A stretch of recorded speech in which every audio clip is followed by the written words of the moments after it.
Video கொஞ்சம் கவனமா பாருங்க. ஒரு எலி ஒரு குடோன்குள்ள போகுது. அங்க 5 டன் கோதுமை வச்சிருக்காங்க.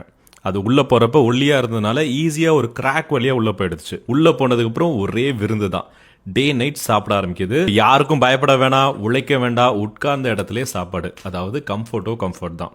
இப்ப அது நல்லா சாப்பிட்டு சாப்பிட்டு பெருசா மாறிடுச்சு. ஒரு நாள் திடீர்னு அதுக்கு வீட்டு ஞாபகம் வருது. மறுபடியும் வெளியில போயிடலான்னு வந்த வழியே ஓடி போகுது. ஆனால் இங்கேதான் ட்விஸ்ட். இப்போ அதோட பாடி ஓட்டையோட பெருசா இருந்ததுனால அதால வெளியில போக முடியல. இப்போ தப்பிக்கணும்னா ஒரே வழிதான். அது மறுபடியும் பழைய மாதிரி ஒல்லியாகணும். ஆனால் அதை சுத்தி இவ்வளவு சாப்பாடு இருக்கிறப்ப அதால சாப்பிடாம இருக்கவே முடியல. பயத்தில் டிப்ரெஷனில் இன்னும் அதிகமாக சாப்பிட ஆரம்பிக்குது. இப்போ அந்த குடோனை வெளியிலே வர முடியாத அளவு பெரிய ட்ராப்பா தானே மாத்திருச்சு. இதை தான் சைக்காலஜியில் டீட்ரா எஃபெக்ட்னு சொல்லுவாங்க.